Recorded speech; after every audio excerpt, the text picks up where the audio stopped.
सभी बच्चे अपना वीडियो ऑन कर लें।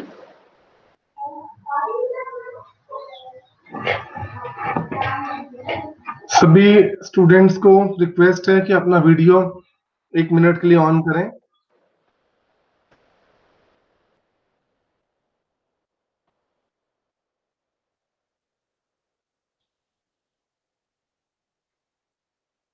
Yes, Nishi Sharma, Soni Suman, please switch on your video.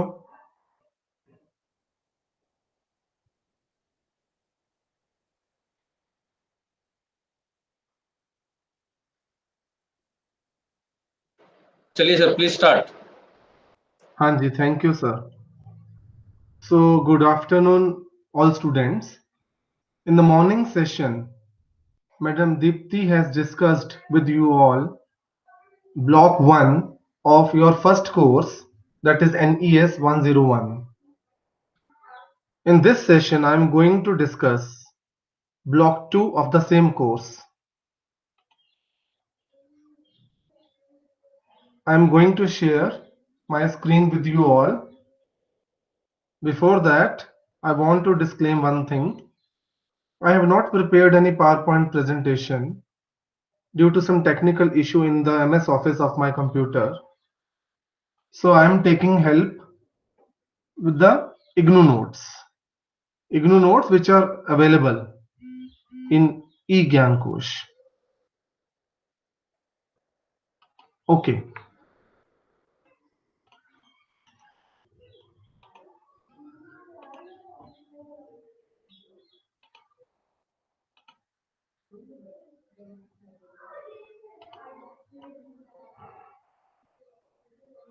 Is anything visible on the screen?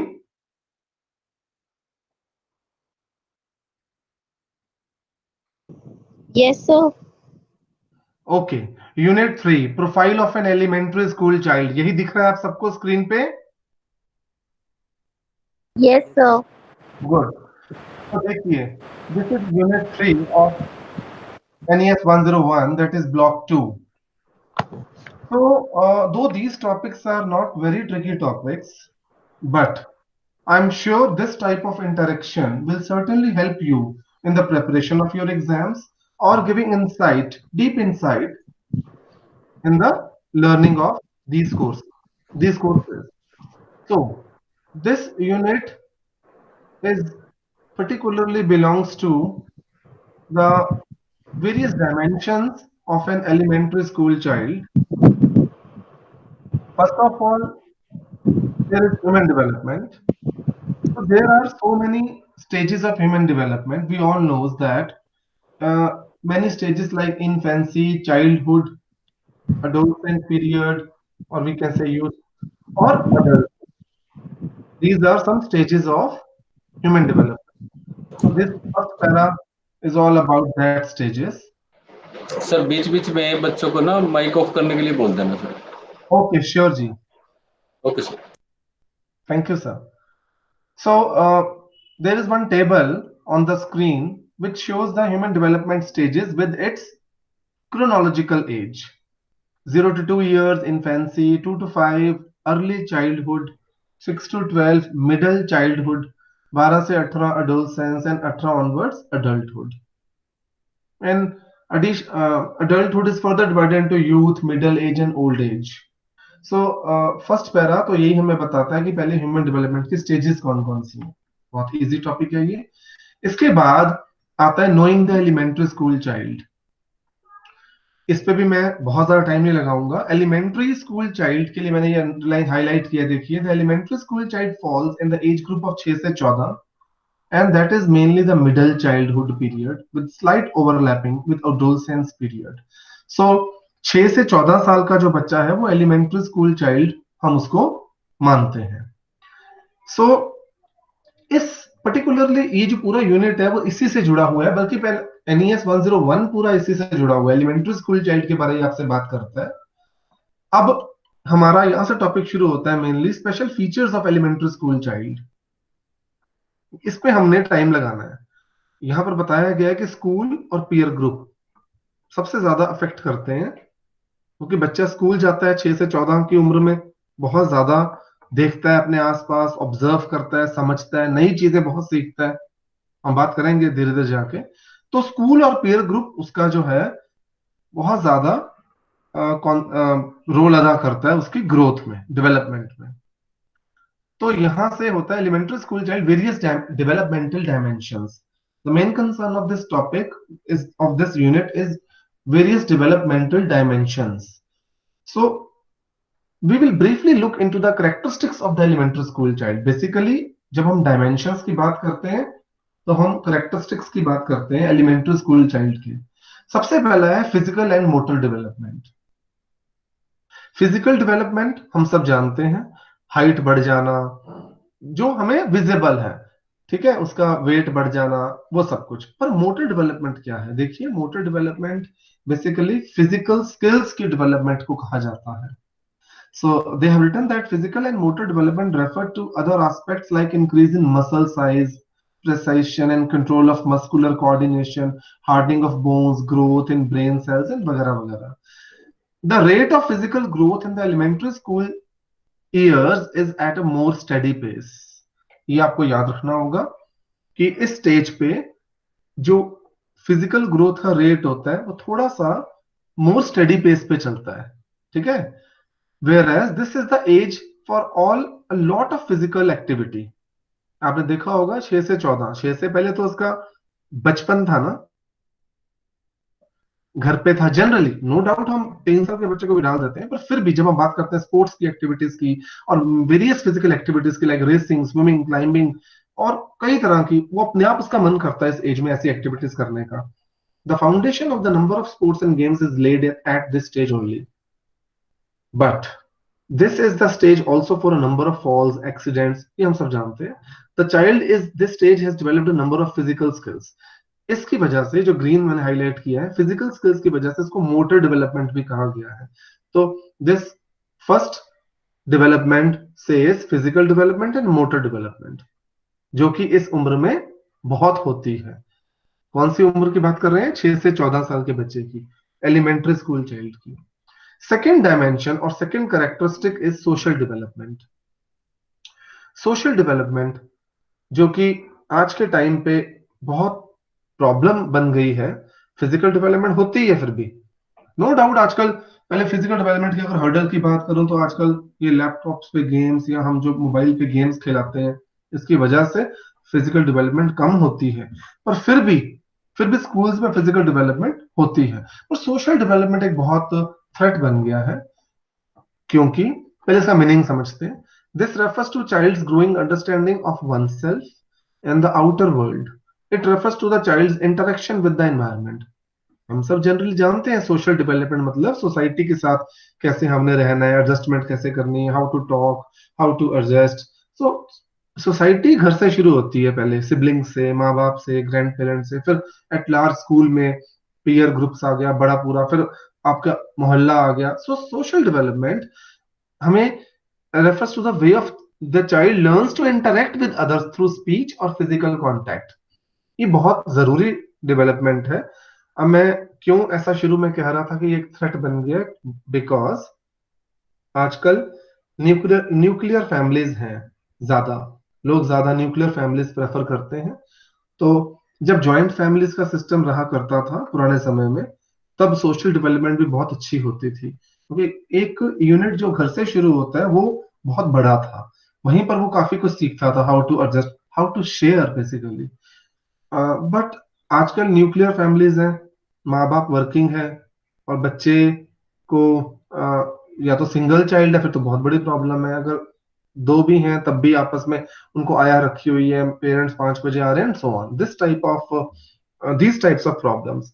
तो सोशल डेवलपमेंट नहीं हो पाती, आकर भी पेरेंट्स इतने बिजी होते हैं, क्वालिटी टाइम नहीं स्पेंड कर पाते। तो अगर हम कहते हैं इसकी नींव घर से रखी जाती है तो बड़ी कमजोर नींव होती है, तो क्लास में बच्चा वैसे ही बिहेव करता है। मोरओवर आजकल हम बच्चों को शाम को भी बाहर कहाँ जाने देते हैं, जनरल टॉक कर रहा हूँ आपसे मैं टू एक्सप्लेन दिस पॉइंट, कि हम शाम को भी अपने बच्चों को, मेरे 2 बच्चे हैं, हम बाहर जाने भेजने से डरते हैं, कितने तो केसेस हैं आजकल, कहाँ अकेले भेज देते हैं उनको। तो सोशल डेवलपमेंट कहाँ से होगी, ये एक थ्रेट बन गया।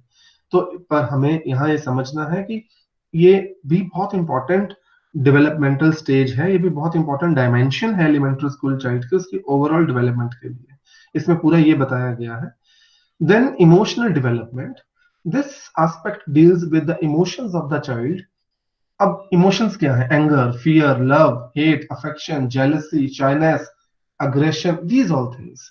सो ये सब बहुत होता है इस उम्र में ही उसका इमोशनल बैलेंस बनना शुरू होता है, आई कैन से। क्योंकि अगर मैं आपसे एक सिंपल एग्जांपल से समझाना चाहूँ, बहुत छोटा बच्चा, 6 साल से नीचे का बच्चा अपने इमोशंस को कंट्रोल नहीं कर पाता, बहुत जल्दी रोता है, बहुत जल्दी खिंचता है सबसे, और बहुत जल्दी मान भी जाता है। मतलब बैलेंस्ड नहीं है, कहाँ रोना है कितना नहीं पता। थोड़ा सा बड़ा होता है, 6 से 14 में आके देखिए, 10-12 साल का बच्चा इतनी जल्दी अपना इमोशंस को लूज नहीं करता। तो उसे कंट्रोल, इसलिए this the elementary school child is much in control of emotions than the pre school child.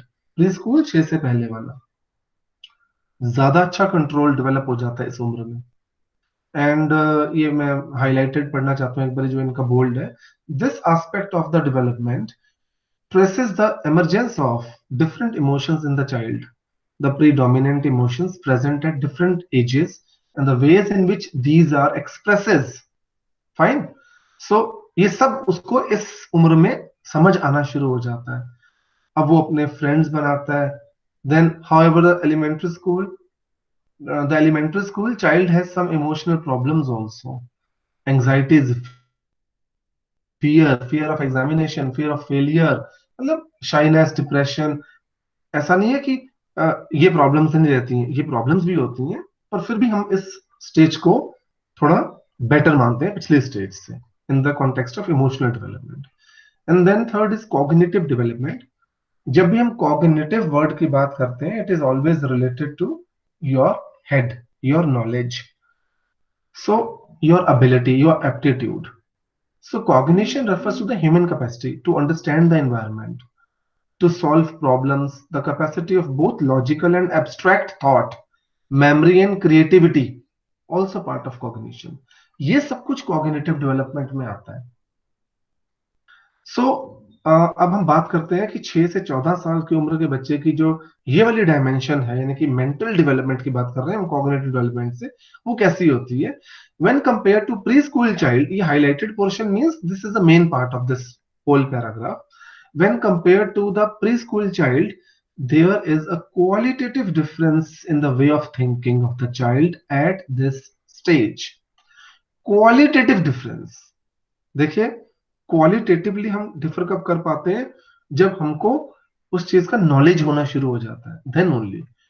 To begin with, the child is more capable of recalling information, can make conscious efforts to remember things, begin to make conscious efforts to plan out things, keeping in mind their pros and cons. Approach to the problems becomes more strategic and conceptual rather than mechanical, trial and error based। Trial and error based, तीर तुक्का लगाना, वो पिछली as stage पे था, यहां पर ऐसा नहीं होता, यहां पर ज्यादा स्ट्रेटेजिक हो जाती है। सो इस स्टेज में हमने ये याद रखना है कि बच्चे का मेंटल डेवलपमेंट भी अच्छी पेस से बढ़ रहा होता है। सो इसलिए कहा जाता है स्टेज बहुत इंपॉर्टेंट स्टेज होती है। Further, language development. Language development refers to the progress of child makes from birth onwards in acquiring language। So basically हमने सुना होगा आप सबने कि बच्चा बचपन से ही, बर्थ से ही लैंग्वेज को ग्रहण करना शुरू कर देता है। This is absolutely true. बहुत छोटा बच्चा, कुछ महीने का, अगर आप उसको तमिल परिवार में छोड़ेंगे, वो तमिल भाषा सीख जाएगा। पंजाबी परिवार में छोड़ेंगे, वो पंजाबी सीख जाएगा, उसको ऐसे वर्ड्स आ जाएंगे, उसको समझ आना शुरू हो जाएगा। तो लैंग्वेज डेवलपमेंट हम ऐसा नहीं कह रहे हैं कि सिर्फ इसी में होता है, but learning of language is most rapid in this early years of life, that is from about 1.5 year to pre sorry to 5 years of age. इस ग्रीन हाईलाइटेड लाइन से पता चला कि लैंग्वेज डेवलपमेंट सबसे तीव्र गति से तो 6 साल से पहले पहले, यानी कि 5 साल से पहले पहले, सॉरी 1.5 ईयर से लेके 5 years तक की जो एज है वो सबसे ज्यादा रैपिड होती है, बहुत फास्ट होती है, जिसमें बच्चा लैंग्वेज सीखता है। बट एक बात है, लैंग्वेज जरूर वो सीख जाता है, मान लो तमिल बोलना सीख जाएगा, हिंदी बोलना सीख जाएगा, और हमारे परिवारों में रहेगा हिंदी पंजाबी इंग्लिश, बट उतनी फाइन वोकैबुलरी नहीं सीख पाएगा, सेंटेंसेस बहुत अच्छे से बनाना नहीं सीख पाएगा। उसके लिए वो इसी स्टेज पे आके सीख पाता है, 6 से 14 साल में। आपने देखा होगा कि हम जैसे जैसे बड़े होते हैं हमें नए नए शब्द सीखने को मिलते हैं, शायद छोटे होते उस पर ध्यान ही नहीं गया होता। तो ये एक स्टेज है लैंग्वेज सीखने की भी, उसे और फाइन वे में, पूरी तरह से। Then moral development. Moral development is a key. The child learns to distinguish between right and wrong. It is the process by which the child develops conscience, and learns to judge for oneself what is right and what is wrong. अगर मैं इसको बिल्कुल simple भाषा में कहूं तो सही गलत का पता चल जाना, मॉरल वैल्यूज का पता चल जाना, जो कि आजकल बहुत ज्यादा जरूरत है सोसाइटी को, मॉरल डेवलपमेंट की। तो ये अब हम बड़ों को नहीं सिखा सकते, बच्चों से ही शुरू होगा तो आगे जाके ठीक रहेगा। तभी ये सीआईजी के कोर्स में ऐसी चीजें आपको एलिमेंट्री स्कूल चाइल्ड के बारे में बताई जा रही है कि आप डील करेंगे इनसे, आप डील कर रहे हैं इनसे, तो आपको मॉरल डेवलपमेंट का एस्पेक्ट भी नहीं भूलना है, मॉरल वैल्यूज के डेवलपमेंट होना बहुत जरूरी है। तो फर्दर अच्छे सिटीजन अपने आप बनते हैं। This is all about. Then holistic view is the combination of all this dimensions. So मैंने आपको ब्रीफली सारे डायमेंशंस के बारे बताया, और आप ये डाउनलोड कर सकते हैं इग्नू की वेबसाइट ई ज्ञान कोश पे, पढ़े हैं सभी notes. IGNOU e content WhatsApp sorry phone app, उस पे भी मिल जाएगा सारा। So these are the main points of this unit 3. Any doubts? Excuse me sir. Yes, you can yes ask. Sir.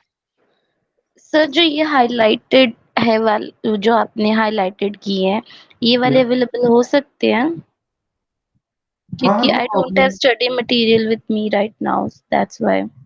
No problem. I will send this to the emails provided in the group by you people today. I will send there, but you can easily download these material from the internet. Okay. Yes sir, I downloaded, but Okay. you mentioned na highlighted one, so Okay. for that, from that onwards notes are making easy.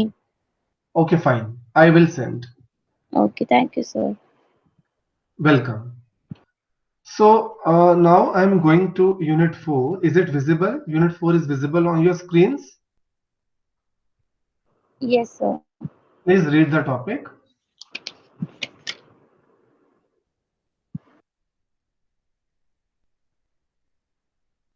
Unit 4. Yes, please. Principles of development. Yes. This is the most important topic, I can say, because not only examination point of view, but to know in depth about the development, about the growth, principles are most important part. So in this unit, you are going to study various principles of development in detail. So first of all, before starting the principles of development, in the notes they have mentioned why there is a need to study these principles, and very beautifully written. I'm going to read. The need and importance to study them explained below are various scientific and practical reasons. Number one, कि हमें जरूरत क्या है इन principles, इन सिद्धांतों को पढ़ने की, इनको समझने की। तो पहला रीजन बताया, the knowledge of the development patterns for different age groups helps us to know what to expect of a child and when to expect it. Very good line. देखिए मैं इसको एग्जांपल से समझाने की कोशिश करता हूँ। बहुत बार ऐसा होता है, हम कहते हैं कि हमारा बच्चा क्लियर नहीं बोल रहा है, हम कंपेयर करते हैं उसकी उम्र के बच्चों के साथ, और ये पाते हैं कि मेरा बच्चा नहीं इतना साफ बोलता जितना वो साफ बोल रहा है, या मेरे बच्चे की हाइट छोटी है उसकी अच्छी है, या फिजिकल डेवलपमेंट और किसी वेट की बात कर लें, ठीक है, कोई भी बात। तो हम अक्सर पेरेंट्स कोई भी सोसाइटी, वो कंपैरिजन करते हैं। तो हमें अगर प्रिंसिपल्स ऑफ डेवलपमेंट पता होगा तो एक स्टैंडर्ड पता होगा, हमें उन स्टैंडर्ड्स का पता होगा कि इस उम्र तक बच्चे इतना कर पाते हैं। ये प्रिंसिपल्स हमें वो स्टैंडर्ड्स, उन यार्डस्टिक्स के बारे बताते हैं कि इस उम्र के बच्चे इतना ही कर पाते हैं, ताकि हम उनसे ओवर एक्सपेक्ट ना करें। Number one. नंबर वन तो हो गया कि हम ओवर एक्सपेक्ट ना करें कि कोई बात नहीं, अब 6 महीने का बच्चा चल नहीं सकता कभी भी, 1 साल का भी नहीं चलेगा तब भी कोई बात नहीं, 2-4 महीने ऊपर भी चलेंगे। ये हमें प्रिंसिपल्स बताते हैं डेवलपमेंट के। But at the same time हमें इन प्रिंसिपल्स से जब स्टैंडर्ड्स का पता चलता है, यार्डस्टिक्स का पता चलता है, तो हमें अपने बच्चों की अर्ली प्रॉब्लम्स का भी पता चलना शुरू हो जाता है। Example, speech disorders. हम कहें बच्चा बोलना लेट सीखा, कोई बात नहीं, पर वो 3 साल का हो गया, 4 साल का हो गया, अभी भी सही से कुछ नहीं बोल पा रहा है, then there is a problem, maybe speech disorder. तो हमें सही वक्त पे उसकी कुछ प्रॉब्लम्स का भी पता चल जाता है थ्रू दीज प्रिंसिपल्स। मतलब हमें एग्जैक्टली अपनी एक्सपेक्ट कितना करना है किस उम्र से वो पता चलता है। बहुत ज्यादा लेट हो जाए उसे भी डिटेक्ट किया जा सकता है, बहुत अर्ली नहीं करना ये हमें पता चलता है। This is first point. And second, knowing what to expect at a particular age group helps us in setting up standards. Okay, इसके बारे में बात कर चुका हूँ स्टैंडर्ड्स के। yet there are no hard and fast rules. again, ये मैंने हाईलाइट इसलिए किया है कि कोई इतना हार्ड एंड फास्ट रूल नहीं होता कि 10 महीने का बच्चा बैठना सीख जाए या जो भी है चलना सीख जाए, तो आप कहें कि नहीं मेरे को तो 10 साढ़े 10 महीने हो गए मेरे बच्चा ने सीखा। इतना हार्ड एंड फास्ट नहीं होता, क्योंकि हमारे सबकी अपनी अपनी इंडिविजुअल डिफरेंसेस होते हैं, सबकी अपनी अपनी एबिलिटी होती है। डेवलपमेंट का जो सिद्धांत है, अभी बताएंगे अभी जाके आगे, वो ये कहता है कि सबका रेट अपना अपना होता है, डेवलपमेंट का रेट सबका अपना अपना होता है, सेम नहीं होता है। तो हार्ड एंड फास्ट होके नहीं चलना, बट हमें एक स्टैंडर्ड का पता चल जाता है कि इससे बहुत ज्यादा लेट होगा तो प्रॉब्लम होगा, बहुत ज्यादा अर्ली हम करेंगे तो प्रॉब्लम होगा। So they are saying that some may walk at 8 months, some at 18, but all may be considered normal. Correct. Third point, why there is a need to study these principles. Third advantage is to give timely guidance to children as they grow from one stage to other. देखिए बच्चा अपनी developmental stages में जाता है, 1 से 2, 2 से 3 से, तो एज अ पेरेंट और टीचर्स हम उसे गाइड कर सकें, टाइमली गाइड कर सकें, अगर हमें इन सब प्रिंसिपल्स का पता होगा। And last is also like saying that knowing the normal development pattern makes it possible for parents and teachers to prepare children ahead of time for changes that will take place in their bodies, their interest or their behavior. This is again very simple, that is physiological changes की बात कर रहा है, वो भी हम उनको अच्छे से गाइड कर पाते हैं। Now I am going to start the topic, that is principles of development. First principle is development is continuous. Development is continuous. हम सब जानते हैं इस बात को कि डेवलपमेंट कॉन्टिन्यूअस होती है, रुकती नहीं है। ये तो बर्थ से पहले शुरू हो जाती है और डेथ के बाद तक भी होती है कुछ फिजिकल डेवलपमेंट्स। बट हमें इसको अब बारीकी से समझना है। ये तो पता कि कॉन्टिन्यूअस होती है, doesn't stop at any time, but the fact that development is continuous emphasizes the point that each stage of development has its foundation built upon a preceding stage and has a definite influence on the succeeding stage of development. This is very good correlation. हमने कहा development continuous है, ठीक है, लगातार है, पर fast नहीं है, हम भी जानते हैं फास्ट नहीं है। रिमेंबर, बड़ा अपना नॉर्मल स्पीड से डेवलपमेंट होती है, सबकी अपनी अपनी स्पीड है वो भी। पर उन्होंने ये कहा इस पैरा में कि अगर हम 4 स्टेजेस की बात करें तो एक स्टेज पहले स्टेज से शुरू हो जाती है फाउंडेशन बननी अगली स्टेज की डेवलपमेंट की। ये बात बिल्कुल सही है, और वो उससे भी अगले स्टेज की डेवलपमेंट को इन्फ्लुएंस करती है, ठीक है। इसकी मैं एक सिंपल एग्जांपल देता हूं. सपोज बच्चा 3 साल का हो गया, अभी भी क्लियर नहीं बोल पाता. 4 का हो गया, अभी भी मतलब उसका स्पीच डिसऑर्डर है. तो इसका मतलब डेवलपमेंट में कुछ प्रॉब्लम है थोड़ी. तो उसको, वो उसकी बिल्कुल बिगिनिंग स्टेज में जो कि क्लैरिटी हो जानी चाहिए थी, वो अगली स्टेज पे भी हावी हो गया. अगली स्टेज पे क्या हो गया, जब रीडिंग राइटिंग की बारी आई, वो बच्चा अच्छे से नहीं कर पाएगा. अगली स्टेज पे हावी हो गया. और फिर उससे अगली स्टेज पे गया, जब वो सोसाइटी में जाके अपने आप को इंटरेक्ट करता है, वो बहुत शाई बच्चा भी हो सकेगा. काफी चांसेस हैं, स्टडीज बताती हैं ऐसा रिजल्ट्स, कि वो बच्चे अक्सर शाय हो जाते हैं, वो ज्यादा अच्छा इंटरेक्ट नहीं कर पाते, वो बहुत अच्छा सोसाइटी में एडजस्ट नहीं कर पाते, फोबिया की वजह से. सो वो हर अगली स्टेज को अफेक्ट करता गया. ये इसमें बताया गया कि कॉन्टिन्यूअस है, बट इंटर रिलेटेड बहुत अच्छे से है. So similarly children who are delay, अच्छा ओके, यही एग्जांपल थी, मैंने यही पढ़ा होगा. Children who are delayed speakers face difficulties in interacting with others and have problems in adjustment. This delayed speech also affects their ability to read and spell when they grow older. Absolutely fine. Second principle says development is sequential. Now, what is this is very tricky principle, I can say.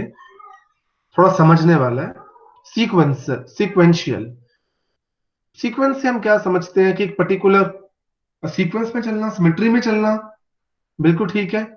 For instance, all children first learn to sit up without support before they stand.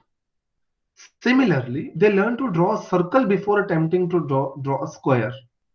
This order of development remains unchanged and is never reversed. देखिए, उसने बड़ी खूबसूरत 2 examples दी हैं. हर बच्चा पहले बैठना ही सीखता है खड़े होने से पहले. हर बच्चा क्रॉल करना सीखता है चलने से पहले. ये तो पक्के स्टैंडर्ड्स है ना. इसी तरह हर बच्चा सर्कल बनाना सीख जाता है पहले स्क्वायर बनाने से. These are some examples which show that development is sequential. एक पर्टिकुलर सीक्वेंस में चलती है. अभी हम आगे इसकी बात करते हैं. The rate and speed of development may vary in individual cases. I have already told you earlier also that rate सबका अपना अपना है, स्पीड सबकी अपनी अपनी है. One of the sequential pattern of development relate to the 2 directions in which development proceeds. Firstly, development proceeds from upper portion of the body towards the lower portion. This is referred to as head to toe sequence. This green highlighted, इसको समझेंगे. पहली sequence है head to toe sequence. ये sequence क्या कहती है? It means that improvements in the structure and function in a child's body come first in the head region, then in the trunk, and last in the leg region. This growth patterns help to explain why children sit before they stand and crawl before they walk. Very fine example. देखिए, मैंने अभी आपसे कहा था बच्चा पहले crawl करना सीखता है चलने से पहले, और बैठना सीखता है खड़े होने से पहले. इसका मतलब क्या है कि लातों का इस्तेमाल आखिरी में होता है. ठीक है, चलने में भी लात यूज होगा और खड़े होने में भी लातों का इस्तेमाल होगा. वो डेवलपमेंट लेट होती है, उसकी लेट ही आती है उसमें. उससे पहले बैठना और क्रॉल करना, यही सीक्वेंस है head to toe. Head to toe. Then secondly, development proceeds from centre line of the body outward towards the distance. अब सेंटर से आउटलाइन की तरफ. अब यहां पर बड़ी अच्छी एग्जांपल दी है कि इन fetus the head and the trunk are fairly well developed before the rudimentary limb buds appear. Gradually the arm buds strengthen and then develop into hands and fingers. सब बाद में बनता है ना, हाथ, फिंगर सब. तो ये भी एक सीक्वेंस है और सबके साथ ही ऐसा होता है. ये स्टैंडर्ड है ये sequence. So this growth pattern explains, for instance, why children in the early years are more adept to controlling larger muscles than the whole limbs. They are unable to control finer muscles that are required for the manipulation of tiny objects with fingers.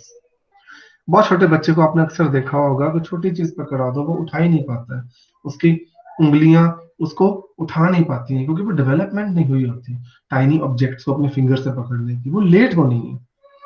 Fingers तक की development, उनकी muscular सारी जो फाइनर muscles की development है वो late होनी है। तो ये वो समझाना चाह रहे हैं। बड़ा फुटबॉल पकड़ा दो, हाथों से पकड़ लेगा, छोटी सी चीज को उठा ही नहीं पाएगा फिंगर से। ये भी एक सीक्वेंस है जो नियर टू फार सीक्वेंस कहलाती है, नियर टू फार। सो हम फिर से वापस चलते हैं। We were studying development is sequential and there are two types of sequences given. First is head to toe and second is near to far. Further, development proceed from general to specific responses. General to specific responses. अब देखिए, आप अगर हम इस उम्र के बच्चों की आपसे बात करें तो मैंने आपको थोड़ी देर पहले लैंग्वेज वाले डायमेंशन में समझाया था कि वो स्पेसिफिक वर्ड्स या वोकैबुलरी धीरे धीरे सीखते हैं इस उम्र में आकर। जनरल मींस हिंदी भाषा, हिंदी भाषा एक जनरल हम लेके चलते हैं रिस्पॉन्स, उसको हिंदी आती है, वो 2 साल का बच्चा भी हिंदी बोलेगा, 1.5 साल का बच्चा भी बोलना शुरू हो जाता है, पर कुछ कुछ वर्ड्स। 1 साल का बच्चा कुछ कुछ वर्ड्स, 2 साल का थोड़ा और better.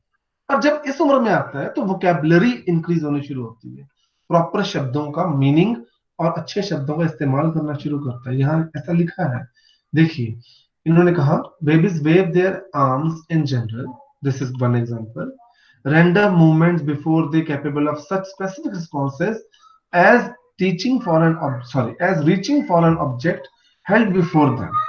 Similarly, in early stages of language development, the child may use a particular word for any type of animals. This is also a very good example. They are saying that जानवरों की अगर हम बात करें, eatables की बात करें, तो एक कॉमन सा वर्ड उसके दिमाग में होता है, चाहे वो गाय है, चाहे वो डॉग है, एक कॉमन सा, आपने देखा होगा कैट है, वो एक कॉमन वर्ड से सबको संबोधित करता है। पर जैसे ही वो इस उम्र में आता है, एलिमेंट्री स्टेज में, उनको हर जानवर का स्पेसिफिक फीचर समझ आ जाता है, उसका नाम पता चल जाता है। ये फर्क है, that is general to specific. General is common term, specific उसकी further bifurcation, classification according to the particular features. यहां तक कोई डाउट है प्लीज आस्क। आप अपना ऑडियो ऑन करके मेरे से कुछ भी पूछ सकते हैं, अगर आपको कोई भी डाउट है या कुछ डिस्कस करना है आपने, बताइए। यहां तक कोई डाउट तो नहीं किसी को?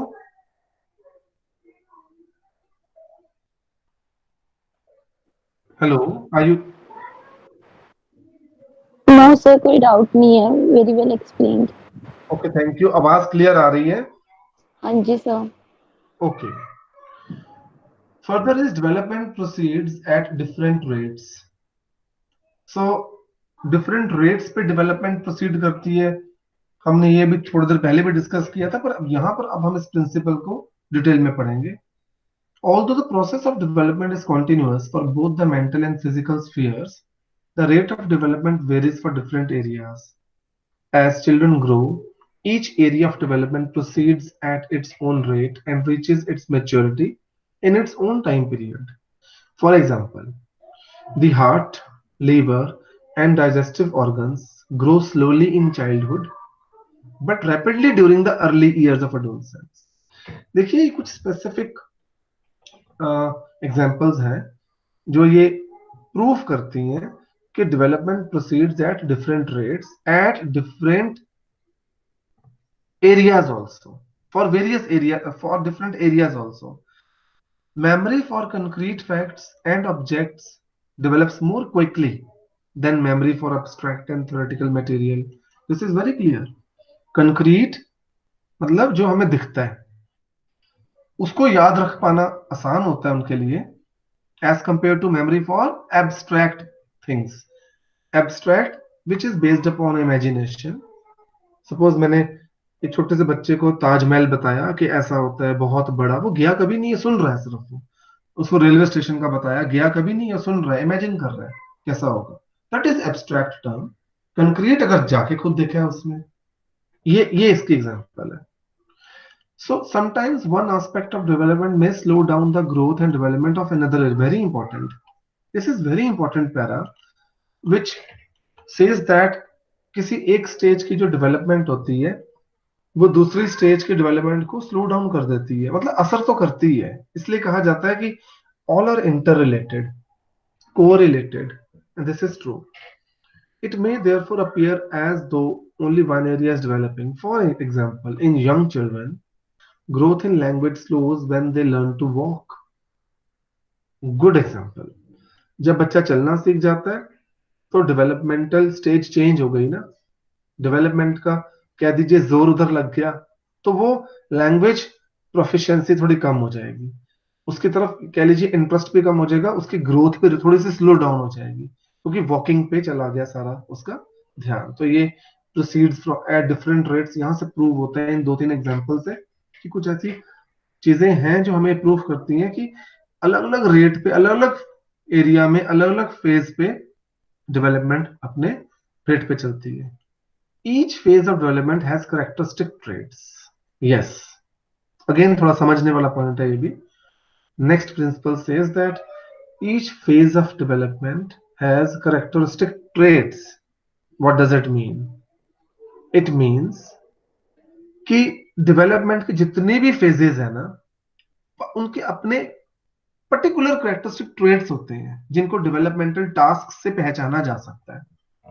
लिसन, मैं पहले ग्रीन हाईलाइटेड पढ़ता हूं. Knowing the developmental patterns for different age groups helps us to know what to expect of children of that age group and the listed behaviors a child is expected to learn at each stage. These are known as developmental tasks. Some of these arise as a result of physical maturation, example learning to walk. Other tasks are developed from cultural or social expectations, example child from a rural area is expected to learn various skills better तो क्या सीखते ही वही है, जैसे Kashmiri child learns to embroider at an early age, हमें किसी को पता ही नहीं होता हाउ टू एम्ब्रॉयड. सो ये इसका एग्जांपल है कि एक पर्टिकुलर डेवलपमेंटल टास्क होता है जिससे हम उसको रिकॉग्नाइज कर पाते हैं कि ये कौन सी स्टेज का कौन सा फेज चल रहा है, और हम कंपेयर कर पाते हैं वेरियस फेजेस को. And then it also helps ultimately, जो मैंने पहले कहा था, in the detection of some problems if there, and कुछ अगर हम बहुत जल्दी कर रहे हैं तो हमें वो भी पता चल जाता है. So the developmental task as suggested by the psychologist Havighurst for children from 6 to 12 years are given in the following box. तो यहाँ इन्होंने दिया हुआ है, अभी हम देखते हैं इसको. Next is the developmental tasks serve a very useful purpose by acting as guidelines to parents and teachers to know what children should learn at a given age. कितना उनको उस एज ग्रुप में कराना है या होना चाहिए या हो जाता है, वो हमें इन कैरेक्टरिस्टिक्स ट्रेट से पता चलता है. उन्होंने क्या कहा था, learning physical skills necessary for ordinary games. बिल्कुल ठीक है, कोई भी गेम हम बचपन में खेलते थे फिजिकल स्किल्स तो आनी चाहिए, होती ही थी उसमें. Building wholesome attitude toward oneself as a growing organism. Wholesome attitude, क्योंकि हम चाहे सभी डेवलपमेंटल स्टेजेस को अलग अलग पढ़ लें, और हमने एक्ट तो इकट्ठा ही करना है ना, एज अ होलसम बीइंग करना है ना एक्ट. तो learning to get along with age mates बहुत अच्छा. हम जिस भी ग्रुप से, हम जिस भी दौर से गुजरे, जिस भी उम्र से गुजरे, हमारे अपने अपना ही पीयर था, अपनी एज मेट्स थे, यानी कि दोस्त वगैरह. तो उनसे बड़ा कुछ लर्न होता है. Learning to get along with age mates, this is basically how to deal, how to learn, मतलब हम सीखते हैं एक दूसरे से. Then learning an appropriate masculine और feminine sex roles skills in reading, writing and calculating. Yes, सबका अपना अपना डिफरेंट रेट पे. Developing fundamental concepts necessary for everyday living. Then conscience, morality, scale of value. This are very simple points जो कि हमें developmental tasks की example दे रहे हैं, सॉरी कैरेक्टरिस्टिक्स टास्क बता रहे हैं. Fine. So Then last is there are individual differences in development. Very good point. हम सब अच्छे से जानते हैं इस बात को कि इंडिविजुअल डिफरेंस होता है। कहते हैं दो जुड़वा बच्चों में भी इंडिविजुअल डिफरेंस होता है, एंड दिस इज ट्रू। बहन भाइयों में तो होगा ही, जुड़वा में भी होता है। यानी कि इंडिविजुअल डिफरेंस क्या है कि हर इंडिविजुअल अलग है, हर इंडिविजुअल एक दूसरे से अलग है, उसकी अपना एक कैपेबिलिटी है, अपना एटीट्यूड है, अपनी एबिलिटी है। आप किसी दो इंडिविजुअल्स को भी सेम नहीं कह सकते। सो इसलिए यहाँ पर हमें ये क्यों पढ़ाया जा रहा है प्रिंसिपल, ताकि एज अ टीचर हम उन इंडिविजुअल डिफरेंसेस को पहचानें और कोशिश करें उनको एक सफिशिएंट ट्रेनिंग देने की जितना उनकी कैपेबिलिटी के अनुसार उनको चाहिए। सो इसमें बताया गया फैक्टर्स अफेक्टिंग डेवलपमेंट। तो ये अगले ब्लॉक में बहुत डिटेल में बताया जाएगा factors affecting development. But individual differences are caused by the both hereditary and environmental conditions. This is absolutely true. Individual differences इन दो फैक्टर्स की वजह से सबसे ज्यादा अफेक्ट, मतलब उसका कॉज ही यही होता है, हेरिडिटी और एनवायरनमेंट। फाइन। हेरिडिटी मतलब जो हमें अपने पेरेंट्स और अपनी फैमिली से चली आ रही है, पीछे से मिल रही है जीन्स में, और एनवायरनमेंट वातावरण जैसा हमें मिलता है, उससे इंडिविजुअल डिफरेंसेस बनता है। So next is the child develops as a unified whole. ये हमारा बिल्कुल आखिरी पॉइंट है। ये प्रिंसिपल कहता है कि जो अभी मैं बात कर रहा था कि अल्टीमेटली चाइल्ड ने एक यूनिफाइड होलसम पर्सनालिटी। यूनिफाइड क्या है? बिल्कुल सारी सारी डायमेंशंस हमने पढ़ ली, सारी स्टेजेस हमें पता है, हमने प्रिंसिपल्स पढ़े, तो ऑपरेट तो सब इकट्ठे ही होने हैं ना। सो इसलिए all the aspects are inter related and integrated. ये चीज नहीं भूलेंगे, हमने दो बार बताया भी है। एक स्टेज पे कोई चीज कम रह जाती है या वीक रह जाती है, वो अगले को जरूर असर करती है ये चीज। तो हम इस पूरे से क्या सीखे हैं कि एज अ टीचर और एज अ काउंसलर आपको इस बात का खास ध्यान देना है कि हमें एक तो डेवलपमेंटल टास्क का पता हो अच्छे से, हमें अपने उन स्टूडेंट्स का इंडिविजुअल डिफरेंसेस पता करने आते हों, उनको आइडेंटिफाई करना आ जाए, और हम उसी अनुसार उनको एक्टिविटीज या जो भी प्लेटफॉर्म्स अपॉर्चुनिटीज प्रोवाइड करने हैं वैसा ही दें। हम उनकी प्रॉब्लम्स तभी समझ पाएंगे जब हम उनको अच्छे से समझ पाएंगे, उनकी ग्रोथ को, उनकी डेवलपमेंट को। बिकॉज मेनी प्रॉब्लम्स, बल्कि सारी प्रॉब्लम्स इन डेवलपमेंटल स्टेजेस में ही घुसी होती हैं, यहीं से निकलती हैं आगे जाके प्रॉब्लम सारी, चाहे वो एडजस्टमेंट प्रॉब्लम है, चाहे कोई और प्रॉब्लम है। So this is all about my today's lecture, Unit 3 and Unit 4 of Block 2. Now, you can switch on your mic and ask or discuss anything with me about these things.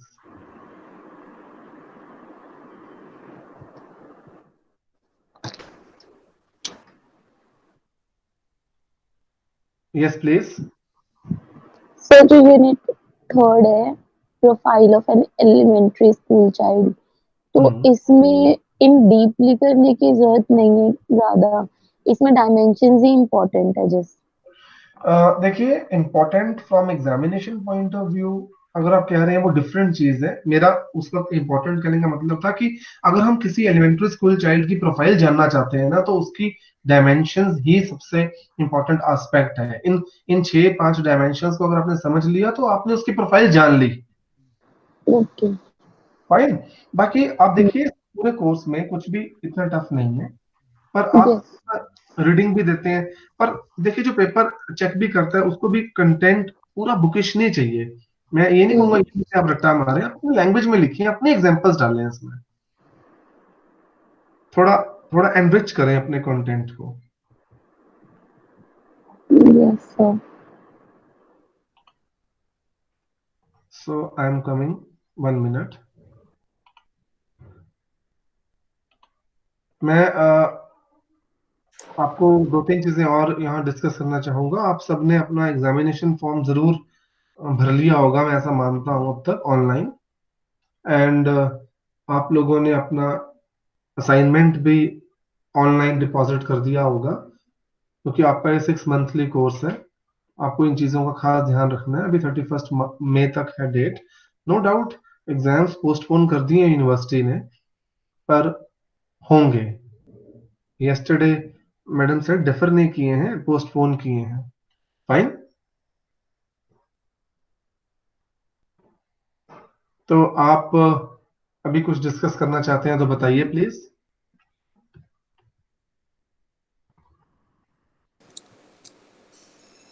Yes Jaskirat. Hello. Hello. Sir मैं आपसे पूछना चाहती हूँ कि जो अभी आपने समझाया वो सब रिकॉर्ड हो रहा है, आज हमें दिख रहा है, तो अगर हमने दोबारा सुनना हो या कुछ हाँ मिस कर दिया हो तो from where we can see that. हाँ, देखिए अभी थोड़ी देर बाद तकरीबन 1-2 घंटे में ये फेसबुक पेज है इसका, इग्नू आरसी का, आरसी चंडीगढ़ का।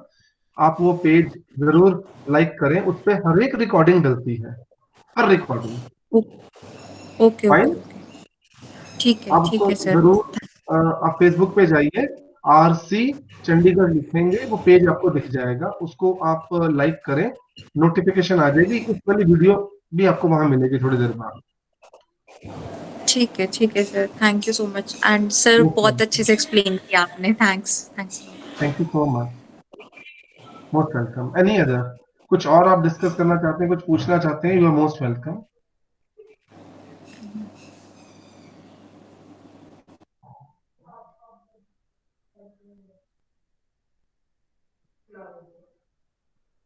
नो प्रॉब्लम, कुछ भी नहीं है, चलो ठीक है। सो अब आप लोग के पास पूरा शेड्यूल पहुंच ही चुका है, इसका पहुंच गया है सीआईजी का। सो आपकी सुबह शाम कल भी क्लास है, 10 से 12, सॉरी 10 से 11 एंड 3 से 4, इसी तरह कल परसों और उसके अगले दिन ये सुबह शाम क्लासेस चलेंगी। एक दिन टाइम 9 बजे का है, प्लीज शेड्यूल को ध्यान से देखिएगा। परसों का सुबह 9 बजे है, बाकी सब 10 से 11 और शाम 3 से 4 है। इन क्लासेस को लगाने का आपको एक फायदा जरूर होगा, मैंने बिगनिंग में भी कहा था, आपकी एक इनफॉर्मल इंटरेक्शन हो रही है। आप और कुछ नहीं तो अपना जो कंटेंट है सीआईजी का, उससे एक बार गो थ्रू हो रहे हैं सारा, राइट। तो सुनने से क्या है कि 2 सेंसेस यूज हो रहे हैं, आप देख भी रहे हैं, आईसाइट भी यूज हो रही है आपकी, और हियरिंग भी यूज हो रही है, और अच्छी लर्निंग होती है। कोई आपको बता रहा है, समझा रहा है, जरूर अटेंड करें सभी क्लासेस को, आपके लिए बहुत बेनिफिशियल होगा। ये सर बेनिफिशियल तो है, कईयों के पास स्टडी मटेरियल भी अवेलेबल नहीं है, जैसे प्रिंटेड नोट्स, तो ऐसे क्लास लगाएंगे तो उसे बहुत अच्छा वो जो है नोट्स बंदा खुद बना सकते हैं, हैंड यस, रिटन नोट्स बन जाएंगे ऐसे क्लास लगा के। बिल्कुल। आप हैंड रिटन नोट्स बनाइए अपना, और इनको डाउनलोड कर ही लिया होगा आपने मटेरियल, नहीं किया तो हाँ जरूर कर जी। लें। बहुत अच्छा इग्नू का ये मटेरियल है, हमें कहीं और जाने की जरूरत नहीं पड़ती, इस मटेरियल से ही बहुत कुछ समझ आ जाता है। 99.99% क्लैरिटी नोट्स में है।